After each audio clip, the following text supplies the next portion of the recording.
नमस्कार. Top news मराठीमध्ये आपलं स्वागत. मी अरुण मेहत्रे आणि आपण पाहतात आमचा निवडणूक विशेष कार्यक्रम पंचायत. आणि आज आपले पंचायतचे पाहुणे आहेत विकास पासलकर, अजित पवारांच्या राष्ट्रवादी काँग्रेसचे प्रवक्ते. आणि नमस्कार. त्यानंतर संदीपजी खर्डेकर, भारतीय जनता पक्षाचे प्रवक्ते. नमस्कार. दोन्ही प्रवक्त्यांचं आमच्या स्टुडिओमध्ये स्वागत. अर्थातच विषय महापालिका निवडणुकांचा आहे आणि निवडणुकीचा कार्यक्रम जाहीर झाला त्याच दिवशी पुण्यामध्ये मुख्यमंत्री देवेंद्र फडणवीस होते आणि ते म्हणताना असं त्यांनी स्पष्टपणे सांगितलं की आमची पुणे आणि पिंपरी चिंचवडमध्ये युती होणार नाही, म्हणजे राष्ट्रवादी काँग्रेस अजित पवार यांच्या पक्षाची. इतर ठिकाणचं वेगवेगळे निर्णय घेतले जातील आणि ते तसंच घडलंय. पुण्यामध्ये मैत्रीपूर्ण लढती होतील असं त्यांनी म्हटलं आणि अशा प्रकारे ही दोस्ती कुस्ती सुरू झालेली आहे आणि ज्याची वाद आता अजित पवारांनी पिंपरी चिंचवडमध्ये परवा पेटवली आणि अशा पद्धतीने मैत्रीपूर्ण लढत सुरू झाली. आता सांगा ही अशी कशी मैत्रीपूर्ण लढत? दोघे याच्यावरती बोला. नाही, काय आहे की माननीय मुख्यमंत्र्यांनी ज्यावेळेस पुण्यामध्ये सांगितलं की आपल्याला मैत्रीपूर्ण लढती या ठिकाणी होईल, हा. पिंपरी आणि पुणे महानगरपालिकेमध्ये, हम्म. तर मान्य होतं. कारण प्रत्येक पक्षाला आपली व्याप्ती वाढवणं किंवा आपली स्पेस पूर्ण करणं हे प्रत्येक पक्षाचं काम आहे. आणि बरोबर. त्यामुळे आणि विशेषतः भारतीय जनता पार्टीची पुण्यामध्ये सत्ता होती, पिंपरी चिंचवडमध्ये सत्ता होती. त्यामुळे स्वाभाविक माननीय मुख्यमंत्र्यांनी जो काही निर्णय घेतला तो आम्ही स्वीकारला होता बरोबर. आणि तो स्वीकारून मैत्रीपूर्ण लढती करायच्या असं ठरलेलंच होतं आणि त्याच पद्धतीने करत आहोत. परंतु मैत्रीपूर्ण लढती करत असताना आमच्या पक्षातले काही नगरसेवक पिंपरी चिंचवडला सुरुवात केली गेली, उचलले गेले. त्यामुळे ठीक आहे की शेवटी राजकारणामध्ये कुणी कुणाचा सदा सर्व काळ मित्रही नसतो आणि शत्रूही नसतो. आणि हे राज्य लेवलवरती ठरलेलं आहे की स्थानिक स्वराज्य संस्था आहेत. त्यामुळे राज्याच्या नेतृत्वाविषयी, केंद्राच्या नेतृत्वाविषयी आमच्या मनामध्ये कुठेही शंका नाही. परंतु स्थानिक पातळीवरती पुणे शहराचं आणि पिंपरी चिंचवडचं जे नेतृत्व आहे त्या नेतृत्वाकडून मागच्या 2017 ते आता आपण 2026 मध्ये साधारणतः 9 वर्षामध्ये पिंपरी चिंचवड महानगरपालिकेमध्ये ज्या पद्धतीने चुकीची कामं झालेली आहेत, ज्या पद्धतीने तिथली महानगरपालिका आर्थिकदृष्ट्या अत्यंत सक्षम होती. 2017ला ज्यावेळेस माननीय दादांनी त्यावेळेस आम्हाला मतदारांनी नाकारलं सत्ता गेल्यानंतर, कारण एवढं मोठं काम पिंपरी चिंचवडमध्ये केलेलं होतं की पिंपरी चिंचवड आज त्या कालखंडामध्ये जे बदललेलं पिंपरी चिंचवड आहे त्याच्यामध्ये आज कुठलाही बदल झालेला दिसत नाही. आणि 9 वर्षामध्ये अनेक केंद्राचे प्रोजेक्ट आले किंवा काय आले, परंतु बदल कुठे दिसत नाही आणि पिंपरी चिंचवडमध्ये मोठ्या प्रमाणामध्ये भ्रष्टाचार झालेला आहे.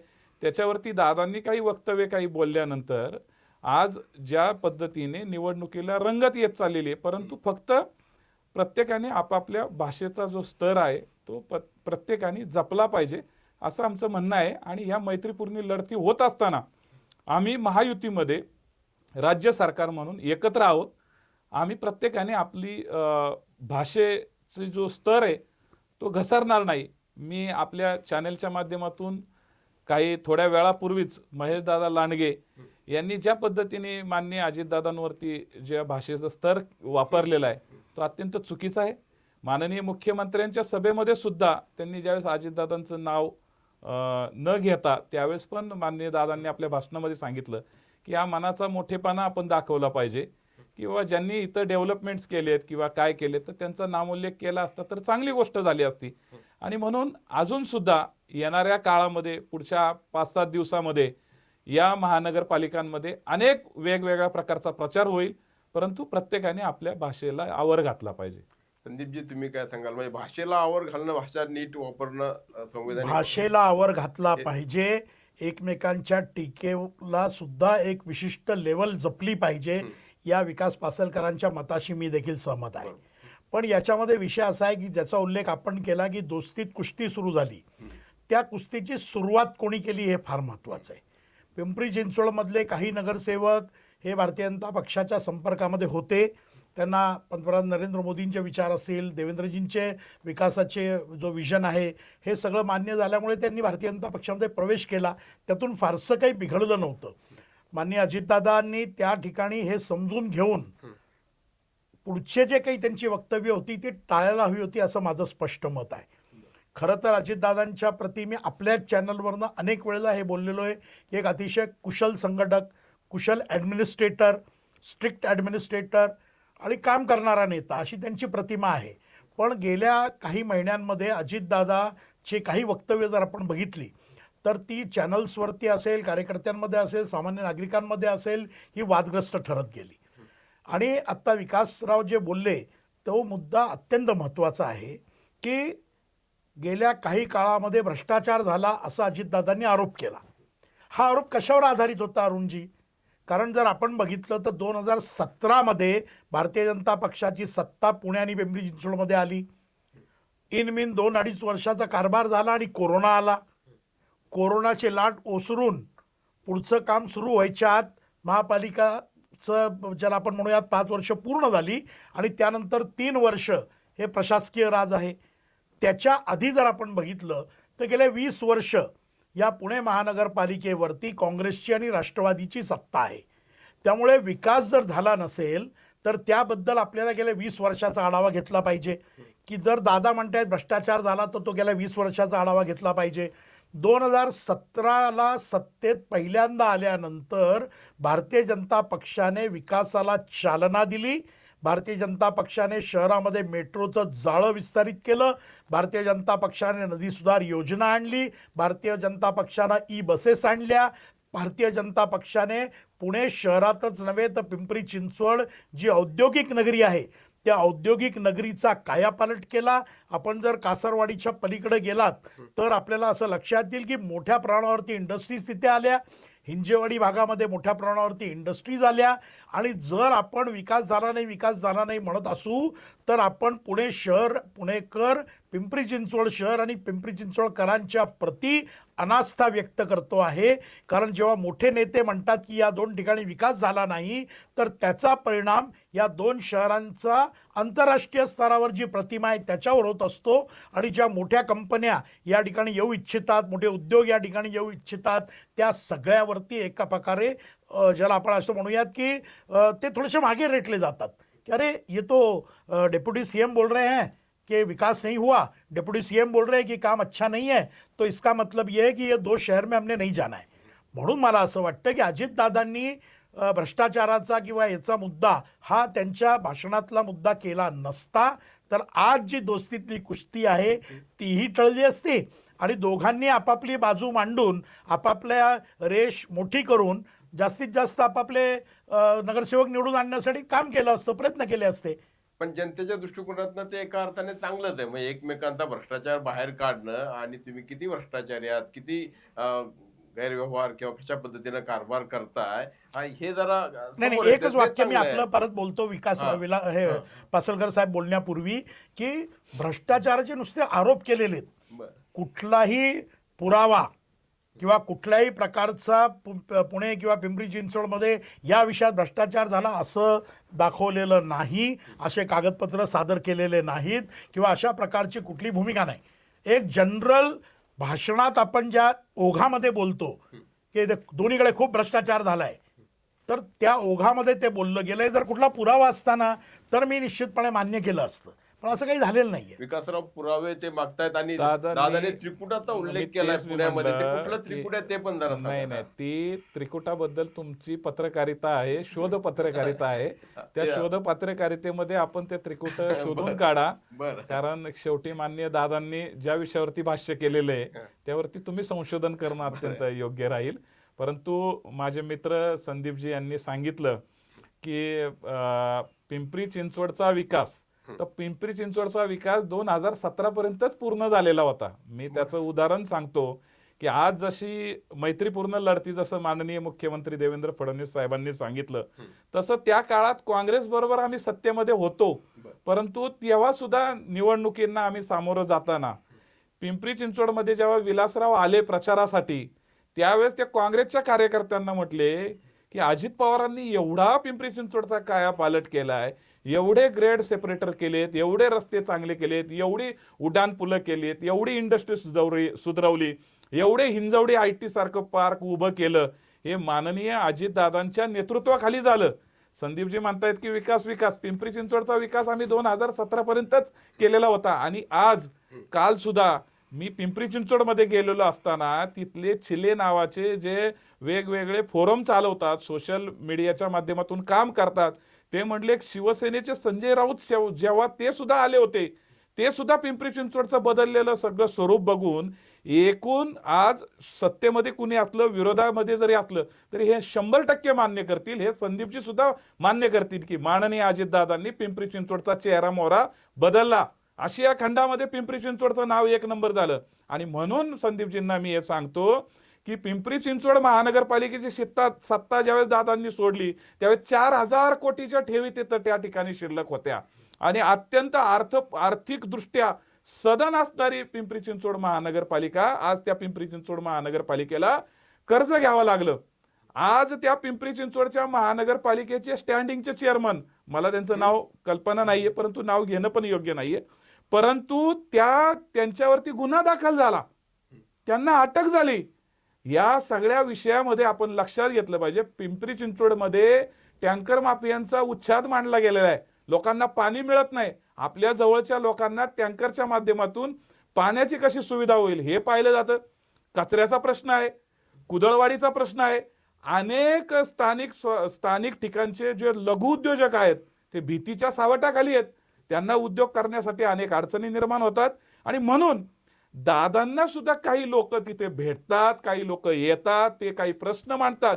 त्यावेळेस दादांना सुद्धा असं वाटतं की माझं जे पिंपरी चिंचवड आहे, जे घडवलेलं पिंपरी चिंचवड आहे, त्या पिंपरी चिंचवडला आज अशी जी परिस्थिती निर्माण झालेली, निर्माण झालेल्या परिस्थितीमध्ये या शहराचं प्रदूषण जो इंडेक्स आहे तो जो वाढलेला आहे ते कमी करणं, ट्रॅफिक वाढलेले आहे ते कमी करणं, या ठिकाणी अजून पुलांची निर्मिती असेल ती करणं, आणि जे काही केंद्र सरकारचे 15 साधारणतः वेगवेगळे प्रकल्प आलेले आहेत त्या प्रकल्पामध्ये आज 9 ते 10 प्रकल्प अपूर्ण आहेत. म्हणजे 9 वर्षाच्या सत्ता कालखंडामध्ये ते प्रकल्प का होत नाहीयेत?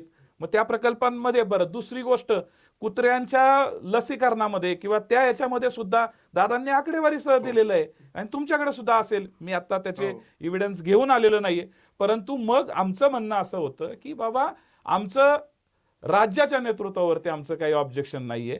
आमचं स्थानिक पातळीवरती ज्यांच्या हातामध्ये या महानगराची सत्ता दिली त्या सत्ताधाऱ्यांनी काम करत असताना, जनतेच्या सेवेसाठी काम करत असताना, आपली महानगरपालिका ही महानगरपालिका जिची अत्यंत म्हणजे खऱ्या अर्थाने संपत्ती मोठी होती. आता पुण्याच्या बाबतीत हीच परिस्थिती आहे असं तुम्हाला पुण्याचं काय झालंय? पिंपरी चिंचवडची उत्तरं देऊ द्या. दोन्ही एकत्र पुण्याच्या बाबतीमध्ये काय झालंय? पुणे आज सर्व अर्थाने ट्रॅफिकच्या समस्येमध्ये ग्रासलं गेलेलं आहे. प्रचंड मोठी ट्रॅफिकची समस्या निर्माण झालेली आहे आणि पुण्यामध्ये रस्ते आणि रस्त्यामध्ये खड्डे अशी परिस्थिती आपल्या पुण्याची सुद्धा झालेली आहे. पुण्याचा कचऱ्याचा विल्हेवाट जो होतोय त्या पुण्याच्या कचऱ्याच्या वरती सुद्धा अत्यंत अडचणी आहेत. पुण्याच्या कचरा प्रक्रियेमध्ये सुद्धा तुम्ही जर खोलात गेला तर तुम्हाला सुद्धा समजेल. संदीपराव जात असतात पुणे महानगरपालिकेमध्ये की कचरा व्यवस्थापनामध्ये किती मोठ्या प्रमाणामध्ये काय काय घोळ आहेत आणि झोल आहेत, हा त्यांचा संशोधनाचा विषय आहे. पण एक पुणेकर नागरिक म्हणून मला सुद्धा वाटतं की माझ्या शहराची सुरक्षितता सुद्धा अत्यंत महत्वाची आहे. आणि म्हणून या सगळ्या प्रश्नांवरती माननीय दादांचं म्हणणं असं आहे की स्थानिक पातळीवरती ज्यांना नेतृत्व दिलेलं आहे, जे नेतृत्व करतायत त्यांच्या हातून चांगलं काम व्हावं, पुणेकरांना चांगल्या सेवा सुविधा मिळाव्यात, पिंपरी चिंचवडकरांना चांगल्या सेवा सुविधा मिळाव्यात, हा दादांचा व्यापक अजेंडा आहे. आणि भाजप तो देऊ शकत नाही असं त्यांनी म्हटलंय. पहिला मुद्दा पिंपरी चिंचवडचा, जर माननीय अजितदादा पवारांनी पिंपरी चिंचवडचा एवढा विकास केला असेल जसं मित्र माझे विकास पासलकर म्हणाले, तर मग त्यांना पिंपरी चिंचवडकरांनी का नाकारलं, असा साधा सोपा प्रश्न. दुसरा विषय असा की जर दादांनी पिंपरी चिंचवडचा विकास केला असं आपण म्हणतो, तर आज हिंजेवाडी किंवा मोशी किंवा भोसरी या ठिकाणच्या प्रचंड वाहतूक कोंडीला जबाबदार कोण? ज्यांनी विकास केला तेच. म्हणजे तो विकास योग्य पद्धतीनं झाला नाही. तो जर योग्य पद्धतीनं सुनियोजित झाला असता तर आज या दोन्ही ठिकाणी, ही दोन्ही औद्योगिक नगरी या ज्या प्रकारच्या वाहतूक कोंडीमध्ये अडकल्या आहेत त्या फेऱ्यामध्ये अडकल्या नसत्या. त्यामुळे पिंपरी चिंचवडच्या बाबतीमध्ये तर आपण बोलूच नाही. मी आधीच सुरुवातीला स्पष्ट केलं की आम्हाला इनमीन 3 वर्ष मिळाली आहेत. त्या 3 वर्षामध्ये जे जे शक्य आहे ते आम्ही सगळं केलं. हा झाला पिंपरी चिंचवडचा विषय. आपण आता पुणे शहराकडे येऊयात. पुणे शहराचे 17च्या आधीचे पालकमंत्री कोण? अजित पुणे शहराचे मधल्या 2.5 वर्षाच्या काळातले पालकमंत्री कोण? पुणे शहराचे आजच्या तारखेचे पालकमंत्री कोण? हो. अप्रत्यक्षपणे विकासजी असं सांगू इच्छितात की पुणे शहराचं जे काही आत्ता नुकसान होतंय किंवा जे काही शहरामध्ये वाहतूक कोंडी होतीये किंवा जी काही कचऱ्याची समस्या आहे किंवा जे काही रस्त्यावर खड्डे आहेत त्याला अजितदादा जबाबदार आहेत. कारण पालकमंत्री म्हणून DPDCचा निधी सर्वत्र वाटप करताना आणि पुणे महानगरपालिकेच्या अधिकाऱ्यांच्या वारंवार बैठका घेताना एक सक्षम ॲडमिनिस्ट्रेटर म्हणून अजितदादा कुठेतरी कमी पडले आणि म्हणून आज शहराची अवस्था झाली असेल. पण मी आपल्याला शब्द देतो की या निवडणुकीनंतर पुन्हा एकदा जेव्हा भारतीय जनता पक्षाची सत्ता येईल, ज्या पद्धतीनं पुणेकरांनी या शहरामध्ये भारतीय जनता पक्षाचे 6 आमदार दिले, ज्या पद्धतीनं लोकसभेला खासदार दिला, ज्या पद्धतीनं आमच्या मेधा कुलकर्णी खासदार आहेत, ज्या पद्धतीनं मुरली अण्णा ज्या वेगाने काम करतायत, ज्या पद्धतीनं नामदार चंद्रकांतदादा पाटील हे सामान्य माणसाला केंद्रबिंदू ठेवून काम करतायत, आमचे निवडून आलेले नगरसेवक या शहराची कचरा, रस्ते, पाण्याचं तर 24/7 आता 3-4 महिन्यामध्ये सुरूच होईल. मेट्रोचं जाळं विस्तारलं जाईल, ई बसेस शहरामध्ये येतील आणि जो विकास आमचे पालकमंत्री करू शकले नाहीत तो विकास भारतीय जनता पक्ष निश्चितपणे करून दाखवेल. नाही, एक फक्त की तुम्ही 2017चा जो उल्लेख केला त्याचं फक्त की तुमचा म्हणजे त्यांना नाकारलं असं नव्हतं झालं, तुम्ही त्यांच्या सांगतो आम्ही. लोकांना तुम्ही स्वीकारलं आणि सत्ता स्थापन नाही, केली असं आहे नव्हतं. की जर मी त्यांच्याकडच्या चांगल्या माणसांना आमच्याकडे यावं वाटलं, हा. त्यांची चांगली माणसं जर आमच्याकडे आली तर त्यांना आम्ही का नाकारावं? हो. संदीपजींचं कसं आहे आता, संदीपजींचं खोटं बोल पण रेटून बोल. बरं. त्यांच्या हातामध्ये पुण्याची सत्ता आहे, पुण्याचे खासदार तेच आहेत, पुण्याचे अनेक खासदार आहेत, अनेक आमदार आहेत, मंत्री आहेत.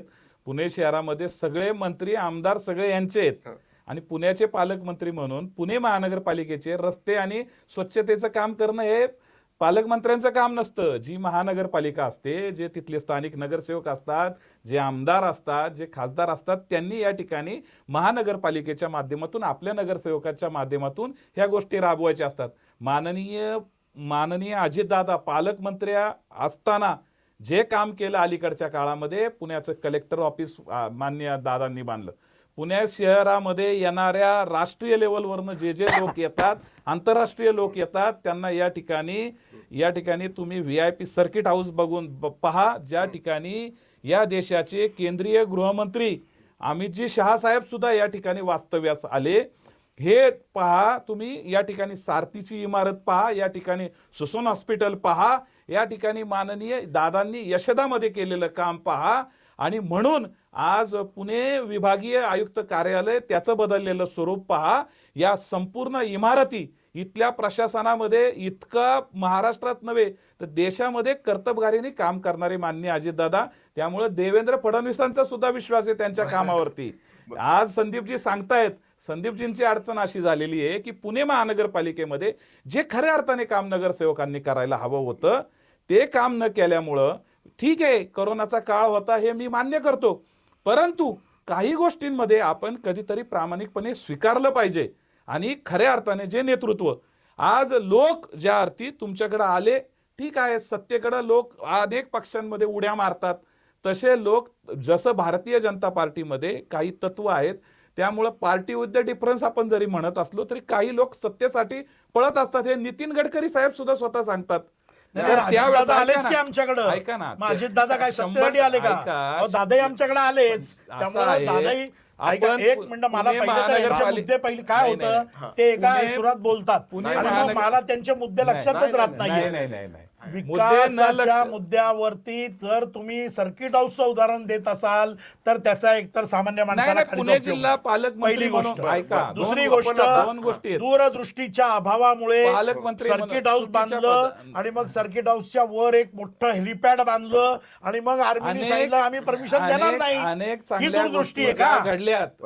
हा ऐका, विकास नाही. पुणे जिल्हा नाही, फिरा, ठीक आहे, तुम्ही आपण- महाराष्ट्रभर फिरा. माननीय दादांनी जे कामकाज केलेले आपण त्याला आता लावून पुणे आहे. पिंपरी अडचण चिंचवड नाही. बद्दल बोलूया. पण अडचण नाही पुणे- नाही, आपण पुणे आपण- हा केंद्रबिंदू ठेवून आपण बोलूया. आता पुढच्या मुद्द्याकडे आपण जाऊयात. पुढच्या म्हणजे मुद्द्यावरती जात मुळात- असताना विकास तुमचे दादा स्थानिक विकासरावांना स्वराज्य मी सांगतो संस्थांची की निवडणूक स्वतः आहे. अजित दादांनी जे ग्रीन बिल्डिंग आहे ना विभागीय आयुक्ताची तिथं झालेल्या वाईट कामाबद्दल स्वतः अजित दादांनी 100% शिव्या चांगल्या दिलेल्या आहेत. कामाला मग ते दादा- त्यांनी कुठं केलं म्हणजे मग त्यांनी ते केलं ऐका, का नाही विकास लक्षात होत घ्या, असताना तो ज्या सर्वांचा हात एजन्सीने लागतो. काम केलेलं असेल, नाही 100% बरं, आपण त्याचं एक एक श्रेय- करून बोलू म्हणजे आपण- तुम्हालाही हा, कळेल. आपण कसं आहे असं की- लक्षात- हा, इतरांसारखं नाही, बोलूया काय नको होतं? एक एक करून बोलू नाही, तुम्ही मुळात- मांडा मुद्दे मी मांडलो विकासराव, ऐका एकच ना, मिनिट नाही फक्त. मला फक्त त्यांचा जो महानगरपालिका आणि पालकमंत्री म्हणून जी काही जबाबदारी होती त्या जबाबदारीमध्ये माननीय दादांनी पुणे शहरामध्ये ज्या काही इमारती, आता इमारत झाली म्हणजे केवळ फक्त पालकमंत्र्यांची मर्यादित इमारत नाही राहती, किंवा त्या ठिकाणी या शहराची उंची वाढवते, या शहरातली जे काही चांगली कामं करता येतात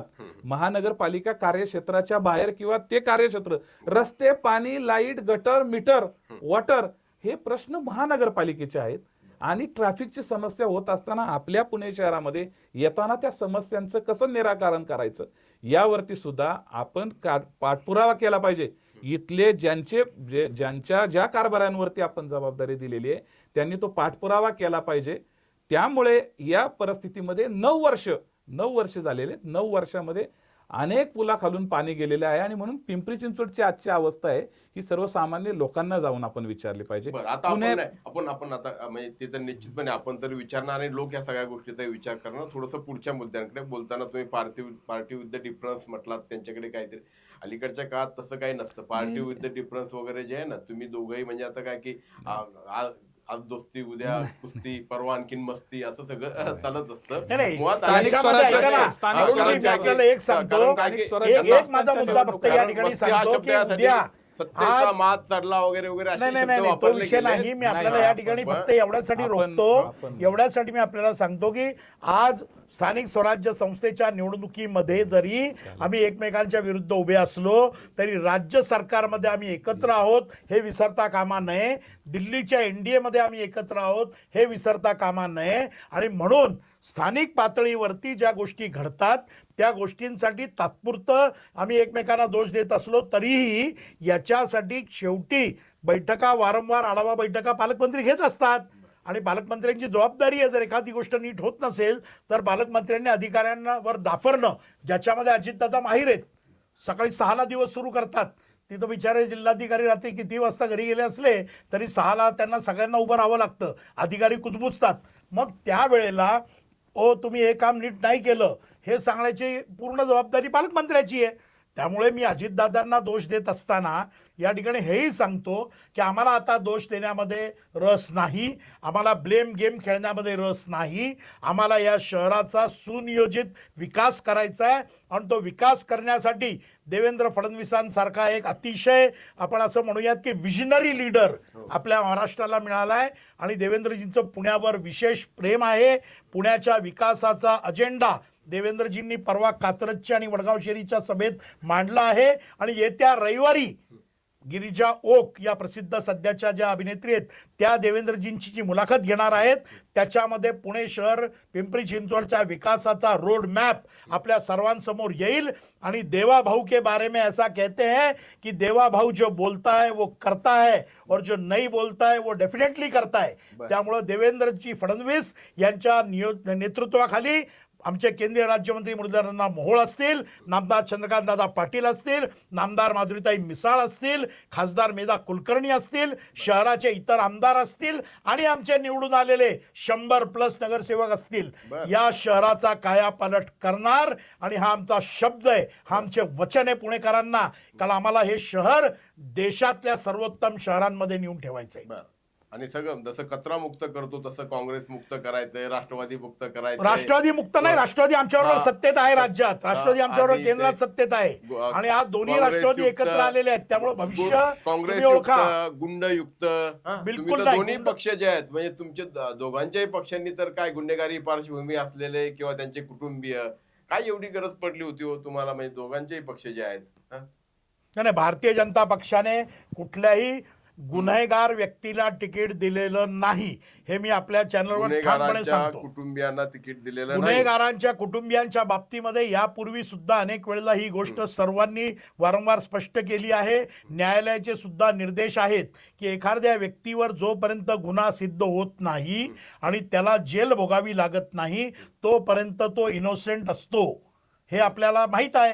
हो. त्यामुळे तर आता पण पुढला राजकारणामध्ये लिगली राईट लिगली रॉंग म्हणत असताना मॉरली राईट आणि मॉरली रॉंग काय मी असतं मॉरलीच याचं आपल्याला देखील भान सांगतो आहे ठेवायचं की असतं. एखाद्या आम्ही आणि भाजपनी केवळ तर तुम्ही दिलेलंच नाही एकट्यावरतीच कोणाला. नका घेऊ, यांचंही म्हणतो हा, मी. त्यांच्याशी यांनाही- बोला आपण. यांना- भारतीय जनता पक्षाने तुम्ही- कुठल्याही गुन्हेगाराला तिकीट दिलेलं नाही. मी आपल्याला अत्यंत जबाबदारीने सांगतो की प्रत्येक पक्षाने गुन्हेगारी पार्श्वभूमी एखाद्या कुटुंबामध्ये एखाद्या व्यक्तीची पार्श्वभूमी असू शकते, परंतु त्या कुटुंबामध्ये आमच्या पक्षाने महिलांना संधी देत असताना त्या महिलांना नॅचरल जस्टिस आपण दिला पाहिजे. त्या जर स्थानिक स्तरावरती स्थानिक पातळीवरती या महानगरपालिकांमध्ये जर चांगलं काम करत असतील, स्थानिक लोकांचे प्रश्न सोडवत असतील तर त्यांना आपण संधी दिली पाहिजे. एक. दुसरं, आमच्याकडे आमचे सहयोगी जो पक्ष आहे त्याच्यामध्ये आम्ही काहींना त्या पक्षाच्या प्रतिनिधींना काही त्या ठिकाणी संधी दिली गेलेली आहे. त्यांच्या पक्षाचा तो धोरणात्मक निर्णय आहे. नाही, तो पक्ष बाहेर पडला. नाही, माहितीसाठी सचिन खरातांचं नाव परवा अजितदादांनी घेतलं होतं. सचिन खरात बाहेर सांगतो ना मी पडले तुम्हाला, आता. मला कल्पना आहे त्याची, मी सांगतो तुम्हाला. आणि हे सगळं केवळ फक्त राष्ट्रवादी काँग्रेस नाही तर भारतीय जनता पार्टीच्या पक्षामध्ये सुद्धा कमीत कमी ती यादी पाहिल्यानंतर तुम्हाला 2 ते 3 सदस्य तुम्हाला दिसतील की त्या ठिकाणी त्या कुटुंबांच्या सदस्याला तिथं त्या ठिकाणी संधी दिलेली, ज्यांची गुन्हेगारी पार्श्वभूमी असणाऱ्या कुटुंबामधल्या महिलांना संधी दिलेली आहे.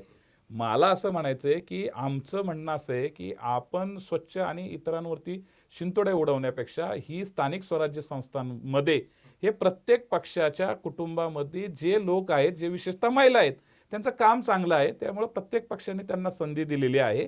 आणि राहिला प्रश्न संदीपजी यांनी जो काही विषय मांडला की पुणे शहराचं माननीय देवेंद्र फडणवीसांच्या नेतृत्वाखाली 100% काम चांगलं करावं, त्यांच्या कामावरती आमचा विश्वास आहे. परंतु माननीय अजितदादांनी जी भूमिका घेतलेली आहे की या शहराला 24 तास पाणी, नळाद्वारे पाणी देणं, या आणि पिंपरी चिंचवड या दोन्ही शहरांना हा आमचा मुख्य अजेंडा आहे.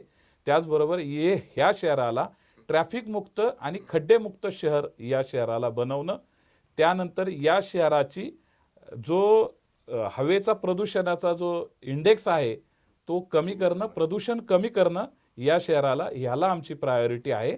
आणि या शहरामध्ये स्वच्छतेबरोबर आरोग्य सुविधा, हायटेक आरोग्य सुविधा करणं हे देखील आमचं कर्तव्य आहे. आणि म्हणून संदीपजींचे 105, 110 महानगरपालिकेमध्ये त्यांच्या पक्षाची त्यांची जी भूमिका आहे ती त्यांनी मांडलेली आहे. ते त्यांना सत्ता मिळवायची आहे त्यांना या महानगरपालिकांची. त्याच्यासाठी त्यांची जी काही मोठ्या प्रमाणामध्ये जी काही भूक आहे सत्ता मिळवण्याची किंवा सत्ता हासिल करण्याचे त्यांचे जे प्रयत्न आहेत, त्यांच्या प्रयत्नांना सुयश आम्ही देतो किंवा त्यांचं सुयश चिंततो.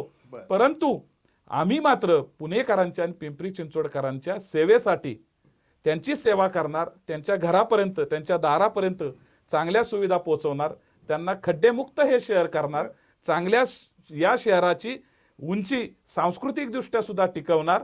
पिंपरी चिंचवडमध्ये सुद्धा जे काही आज अराजकता माजलेली आहे, जे काही दहशतीचं वातावरण आहे, त्या ठिकाणावरनं सुद्धा सुरक्षितता देणार अशा पद्धतीच्या ज्या काही जनमानसाच्या, सर्वसामान्य नागरिकाच्या हिताची जपणूक करणं हे माझ्या पक्षाचं कर्तव्य आहे आणि हा माझ्या पक्षाचा अजेंडा आहे. तो घेऊन मी या शहरामध्ये जाणार. तो घेऊन आम्ही आमचे माननीय अध्यक्ष अजितदादा पवार साहेब यांच्या नेतृत्वाखाली कामाचा वादा अजितदादा हजारो लोकांचे प्रश्न सोडवणार, जनतेच्या सेवेसाठी देणार. आणि जनता जी काय, आम्ही जनतेला गृहीत धरत नाही, जनता ही मायबाप आहे, मतदार हा मायबाप आहे, त्याला विनंती करणार. हे आमचा कामाचा अजेंडा आहे, हा आमचा विकासाचा अजेंडा आहे. हे घेऊन आम्ही पुढे जाणार आणि विनंती करणार. जसं बारामतीमध्ये अमित शहा आले होते आणि त्यांनी सांगितलं होतं की बारामती को चाचा भतीजे की दहशत से मुक्त करवाना है, तसं आता हे भाजपच्या दहशतीतून म्हटले जातात. असं आहे अरुणजी की मी अनेक चॅनल्सवर अनेक वेळेला चर्चेसाठी जातो, पण स्वतःच्या सर्व चुका प्रामाणिकपणे कबूल करणारा इतर पक्षातला प्रवक्ता पहिल्यांदा विकास सावंतच्या रूपाने बघितला. जो प्रवक्ता म्हणतो की सत्तेची भाजपची भूक, सत्तेच्या भुकेसाठीच राष्ट्रवादी आमच्याबरोबर आली का? सत्तेच्या भुकेसाठीच दोन्ही राष्ट्रवादी एक झाल्या का? असा प्रश्न माझ्या मनामध्ये पडतो आणि म्हणून मग त्यांच्या प्रामाणिकपणाचं कौतुक करावं वाटतं. विकास विकास म्हणजे काय? तो विकास पुणे शहराला दाखवून देण्याचं काम देवेंद्रजींनी केलंय, प्रत्यक्ष कृतीतून केलंय. त्यामुळे मला असं वाटतं की वारंवार आपण त्या विषयांवर बोलूया नको. कुठल्याही पक्षाचा निवडून आल्यानंतरचा अजेंडा हा शहराच्या विकासाचा, सामान्य माणसाला केंद्रबिंदू ठेवून काम करण्याचाच असतो. आपण जे दहशतमुक्तीचा विषय या ठिकाणी सांगत आहात, माझ्या मित्रांना मी ही आठवण करून देतो की आजपासून 15 वर्षापूर्वी या राज्याचे नव्हे तर देशामध्ये सुद्धा ज्यांना आदराने ज्यांचं नाव घेतलं जातं असे आदरणीय शरदचंद्र पवार साहेबांनी सर्व इंडस्ट्रीजमध्ये असणाऱ्या तथाकथित माथाडीची गुंडगिरी, तथाकथित त्या गावगुंडांची गुंडगिरी, त्या कंपन्यांमध्ये वाळू माझे घे, वीट माझी घे, कामगार माझे घे, कंपनीमध्ये भोजनाचं कॉन्ट्रॅक्ट मला दे, कंपनीमध्ये JCB माझा लाव, या सगळ्याच्या विरुद्ध आदरणीय शरदचंद्र पवार साहेबांनी MCCIA मध्ये या विषयावरती भाष्य केलं, इंडस्ट्रियलिस्टच्या मीटिंगमध्ये भाष्य केलं आणि ही गुंडगिरी, ही दहशत यापुढे खपवून घेणार नाही असंही ते म्हणाले. त्याही वेळेला सत्तेमध्ये तेच होते. 2014ला म्हणाले, त्याही वेळेला त्या ठिकाणी दोन्ही महापालिकांमध्ये त्यांचंच राज्य होतं. त्याही वेळेला खासदार त्यांचेच होते. पण हे का घडलं नाही याचं आत्मपरीक्षण करण्याची गरज आहे.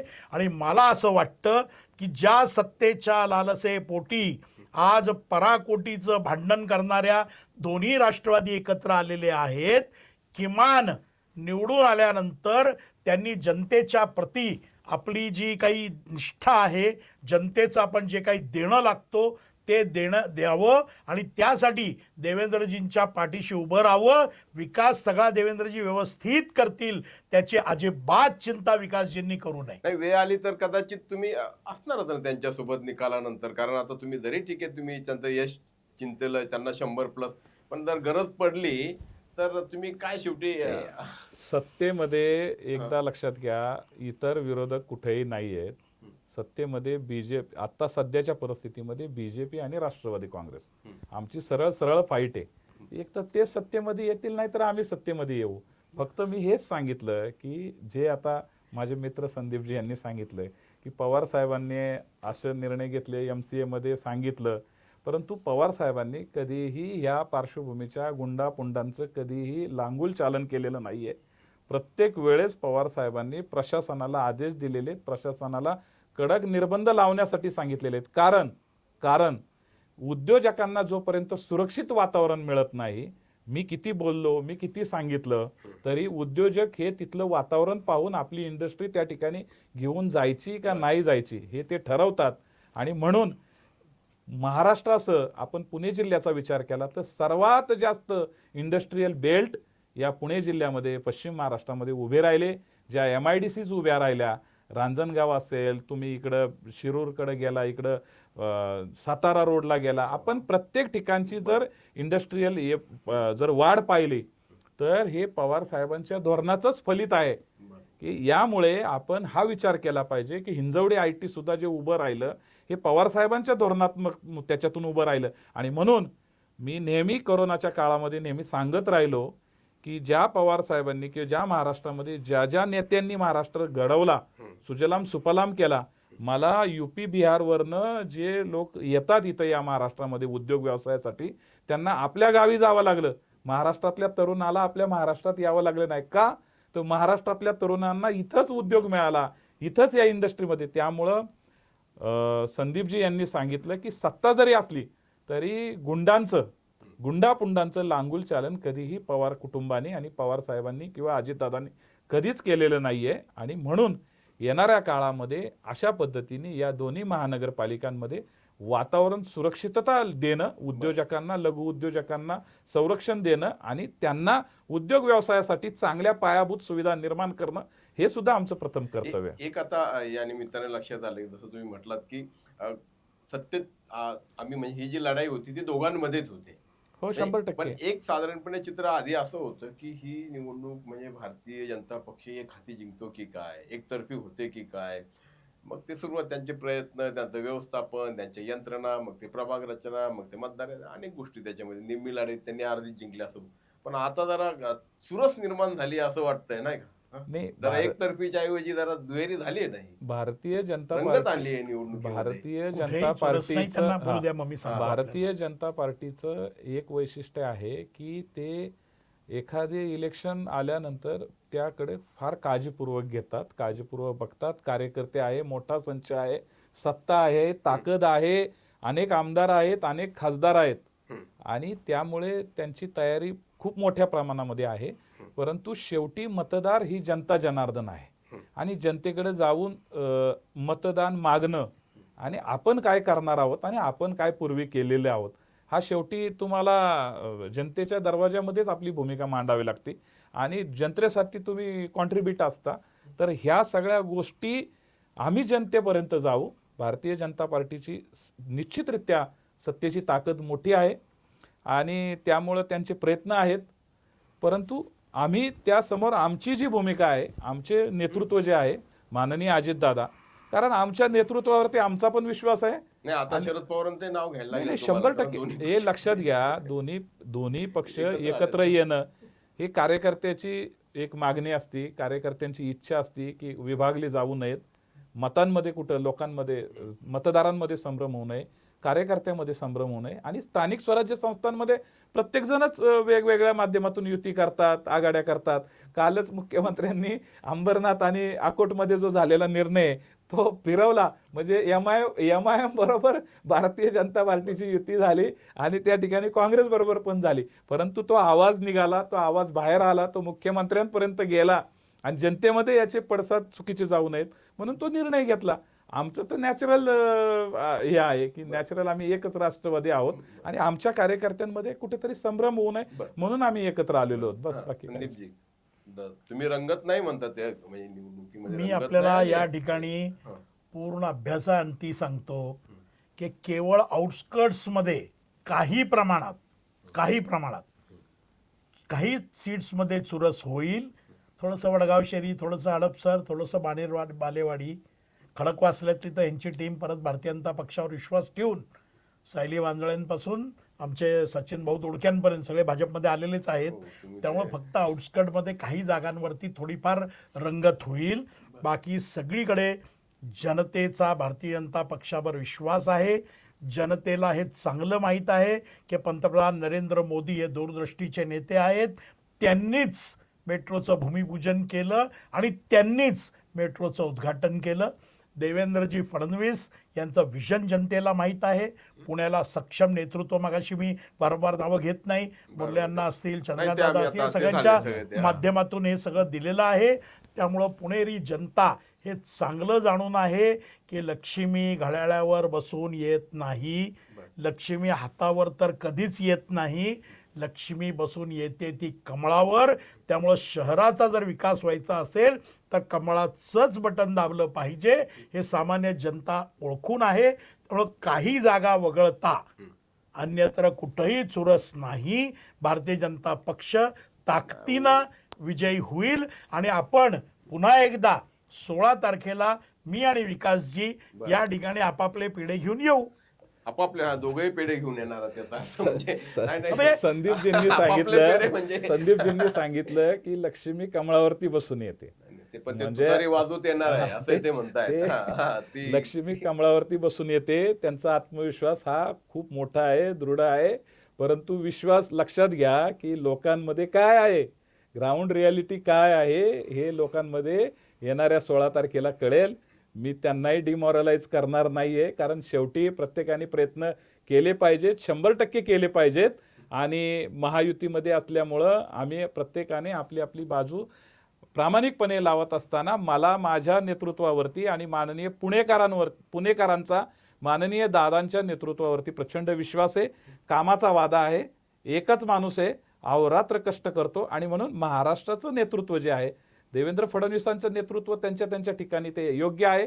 परंतु स्थानिक स्वराज्य संस्थांच्या निवडणुका ज्यावेळेस येतात तेव्हा स्थानिक प्रश्न असतात आणि स्थानिक प्रश्नावरती स्थानिक प्रश्न सोडवणारा, आपल्या जीवाभावाचा, आपल्या हक्काचा आणि आपल्याला वेळ देणारा योग्य असं माननीय दादांचं नेतृत्व, ते लोक त्यावरती विश्वास ठेवतात. दिलेला शब्द, येणारं काम, हे लोकांचे प्रश्न सोडवणार. निश्चितरित्या पिंपरी चिंचवडची जनता आणि पुण्याची जनता आम्हाला योग्य तो न्याय देईल, हा मला आत्मविश्वास आहे. मुख्यमंत्री म्हणाले होते त्या दिवशी की आम्ही मैत्रीपूर्ण लढत असताना आणि का मैत्रीपूर्ण लढतो तर तिसऱ्याचा लाभ होऊ नये म्हणून. पण आता हे तर तिसऱ्याला सोबत घेऊनच आलेत. म्हणजे नाही, तिसऱ्याला दोन्ही आहे बघा. हा शेवटी राष्ट्रवादी काँग्रेस पक्ष एका कुटुंबाचा प्रश्न आहे, एक कुटुंबाचा पक्ष आहे. आदरणीय शरदचंद्रजी पवार साहेब, सुप्रियाताई असतील, अजितदादा असतील, तुम्ही कितीही म्हटलात तरी रक्ताचं नातं आहे. दोन राष्ट्रवादींचं नेतृत्व दोन पवार कुटुंबीय करतायत आणि त्यामुळे त्यांच्या कार्यकर्त्यांची मनं जुळलेली आहेत. वरच्यांची आपसामध्ये जुळली की ते एकच आहेत.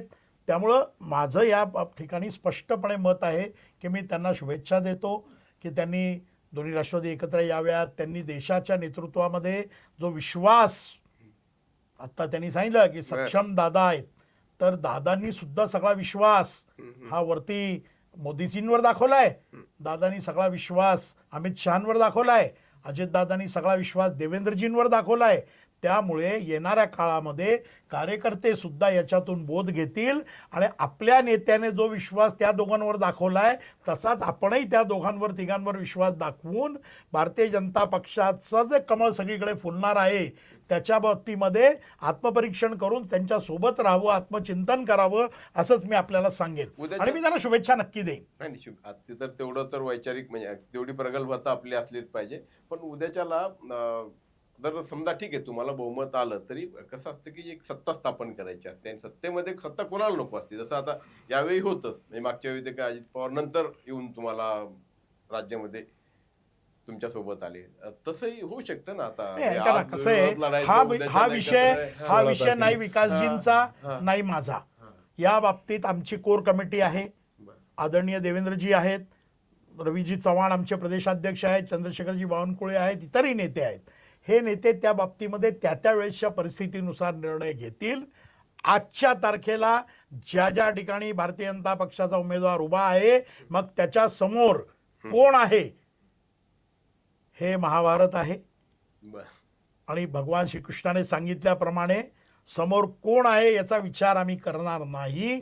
विजय त्या ठिकाणी मिळवण्यासाठी भारतीय जनता पक्षाचा प्रत्येक कार्यकर्ता अहोरात्र झटून काम करतोय आणि त्या सर्व ठिकाणी विजय आम्ही मिळवू हे मी आपल्याला सांगितल्याप्रमाणे 16 तारखेला संध्याकाळपर्यंत उघड झालेला. तुमच्यामुळे एक मात्र बरं झालं, जसं आता तिकडे मुंबईत दोन भाऊ एकत्र आले तसं इकडे एक कुटुंब एकत्र आलं, नाही का?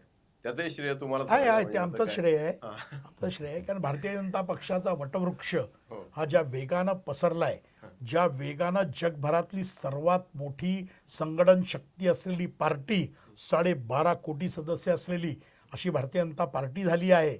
त्यामुळे अनेक लोकांना आपल्या अस्तित्वासाठी एकत्र येणं भाग आहे.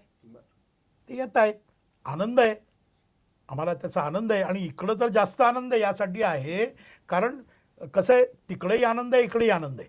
कारण कुठल्याही कुटुंबामध्ये राजकारणामुळे कटुता येऊ नये. शेवटी रक्ताची नाती असतात, मग ती कुठल्या का कारणाने असताना त्यांचं एकत्र येणं हे सर्वात श्रेयस्कर आहे. मी मगाशी आपण जो उल्लेख केला ना मॉरली, तर मी मॉरली दोन भावांनी एकत्र मुंबईत यावं, इथं दादा सुप्रियाताई दोघा भाऊ बहिणींनी एकत्र यावं, येत्या भाऊबीजेला ताईंनी त्यांना ओवाळावं, येत्या राखी पौर्णिमेला त्यांना राखी बांधावी, हीच आमची इच्छा राहील. कारण ही परंपरा होती, आदरणीय पवार साहेबांच्या वाढदिवसाला सगळं कुटुंब एकत्र जमायचं. तसंच आमच्यासारख्या सामान्य कार्यकर्त्याला आनंद झाला जेव्हा सगळं कुटुंब एकत्र तिथे विवाहाला जमलं, विवाह सोहळ्याला.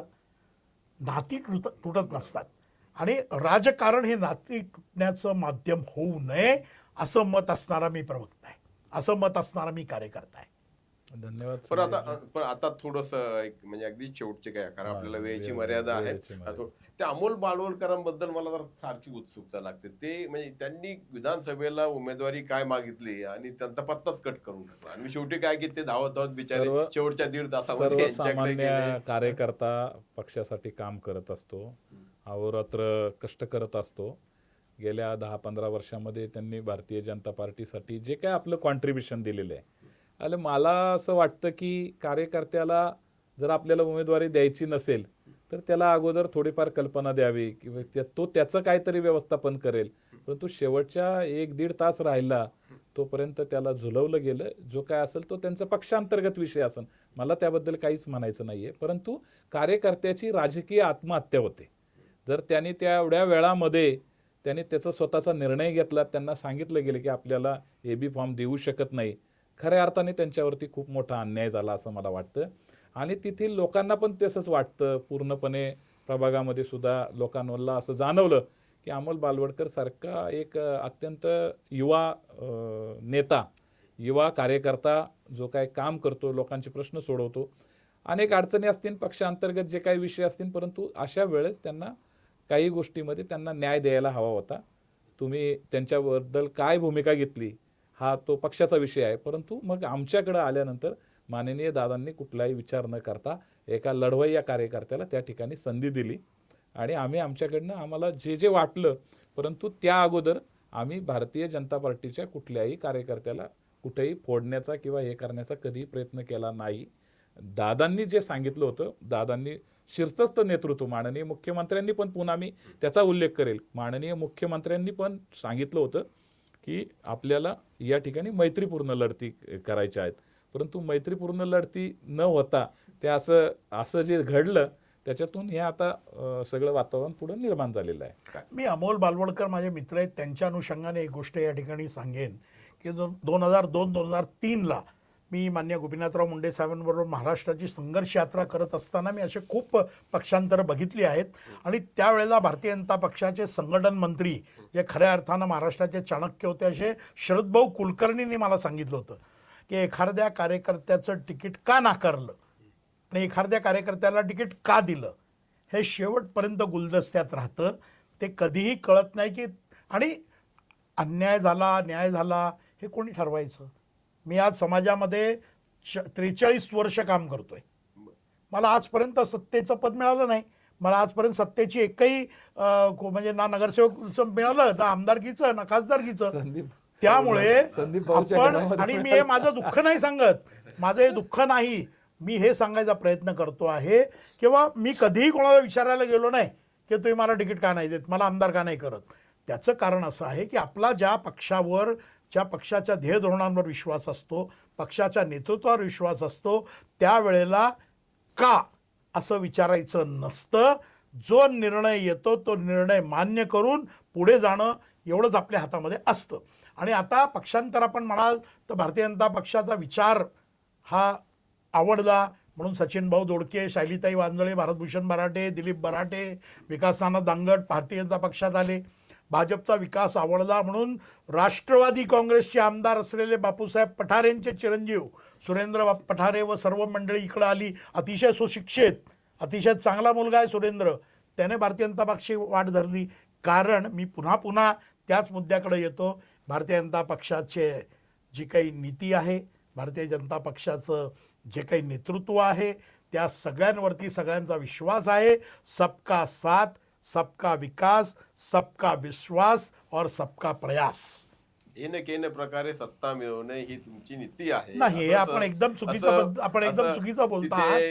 येणं प्रकारे दुसऱ्या पक्षातून निवडून येण्याऐवजी, कारण गेल्या वेळी तुमच्याकडनं आले अरुणजी, येणं प्रकारेण नाही तर जनतेच्या न्यायालयात जनता न्याय करते आणि जनतेनं आम्हाला सातत्यानं निवडून दिलेलं आहे. भले कमी जास्त जागा असतील, पण तिसऱ्यांदा पंतप्रधान नरेंद्र मोदी झाले हे आपल्याला मान्य करावं लागेल. जनतेने 2 वेळेला भरभरून मतदान केलं, तिसऱ्या वेळेला याच जनतेने आम्हाला कमी जागा दिल्या. त्यानंतर विधानसभेला महाराष्ट्रामध्ये पुन्हा आम्हाला दुहाजार यश दिलं आणि त्या यशाच्या जोडीला नामदार अजितदादा पवारांनाही भाजपबरोबर यावं वाटलं. एकनाथराव शिंदेंनाही भाजपबरोबर यावं वाटलं.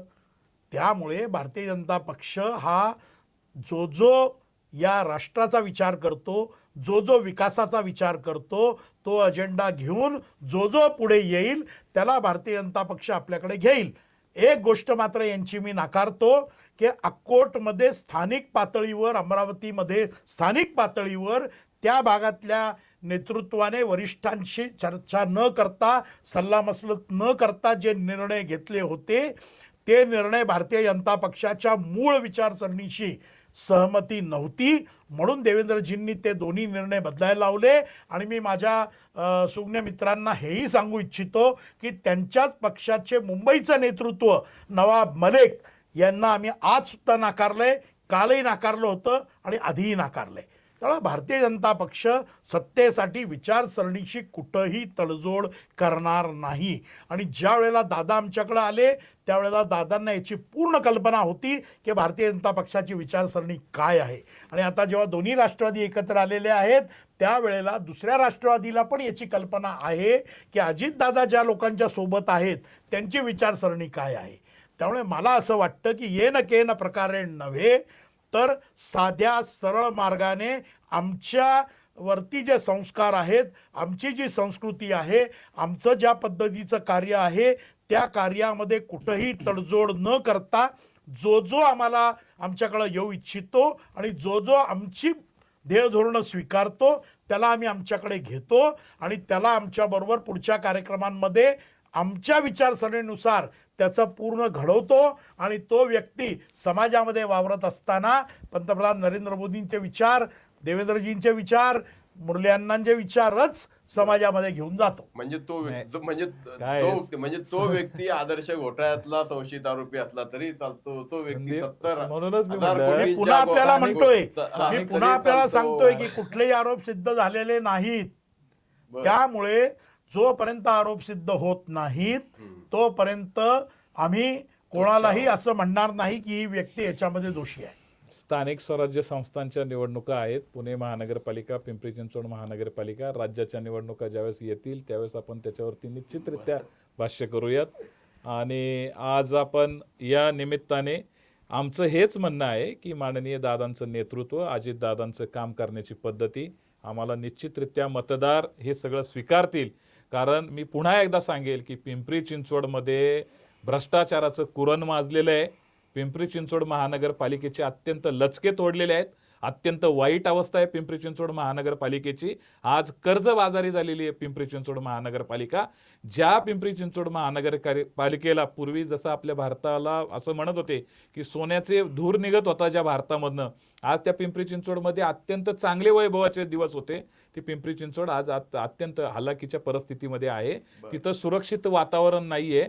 आणि त्यामुळं आम्ही पुन्हा एकदा पिंपरी चिंचवडकर नागरिकांना, पिंपरी चिंचवडकरांच्या मतदारांना आम्ही जी हमी दिलेली आहे 5 गोष्टी आम्ही करणार आहोत.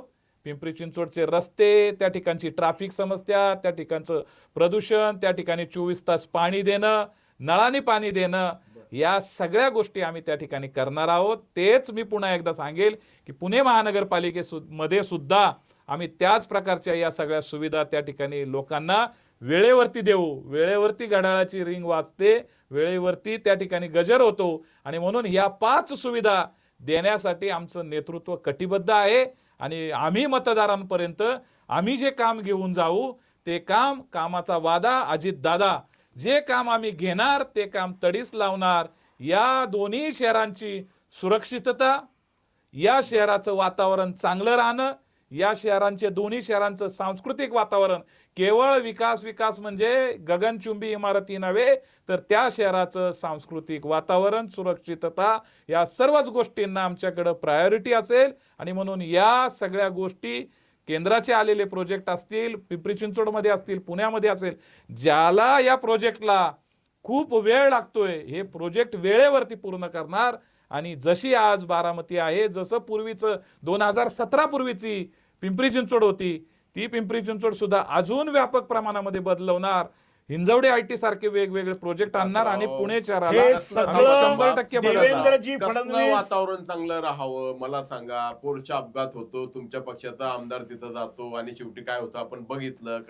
काय कसलं वातावरण चांगलं हे राहावं? लक्षात घ्या. जिथं तुमचे गुंड खून पडतायत त्या लोकांच्या घरामध्ये तुम्ही उमेदवारी देताय, तिथं कशा पद्धतीने अनधिकृत मी बांधकामं त्या परत माणसांनी एकदा केली आहेत. सांगितलं की तुम्हाला की या सगळ्या गोष्टींमध्ये प्रत्येक पक्षामध्ये ह्या छोट्या बहुत गोष्टी होत असतात, परंतु ह्या सहयोगी सदस्यांमध्ये किंवा सहयोगी पक्षाचे हे उमेदवार आहेत आणि प्रत्येक पक्षाने या ठिकाणी तशा पद्धतीच्या कुटुंबातल्या महिलांना संधी पुन्हा दिलेली पुन्हा तेच आहे. बोलतोय, असं भाजपने आपण- दिलेलं तुम्ही नाही. विषय- मी बरं, आता आता मला आपण असं वाटतं की या शेवटी हे कारभार चर्चेचा आपण- समारोप समारोप मी सांगतो. समारोप चला, ऐका ना, चला, एकच चला, मुद्दा चला, फक्त काय- मला नाही. आवर्जून या बरं, ठिकाणी बरं. मांडायचा आहे. हा. एकच मुद्दा आपण गुन्हेगारीवर बोलूया नको, कारण बरं. भारतीय जनता पक्षाने बरं, मगाशीच बरं. दिलेलं आता नाही. हा, मुद्द्यावर मी मला- यांच्या मला एका त्या बोलण्यातल्या ठिकाणी मुद्द्यावरती संदीपजी, येतो की सर्व प्रत्येक- प्रकारचा विकास करायला प्रत्येक देवेंद्रजी पक्षाची फडणवीस यादी- आहेत. शंभर- यांनी फक्त हाताला हात लावून मम म्हणावं. बरं. आणि दुसरं महत्वाचं असं की भ्रष्टाचारावरती बोलताना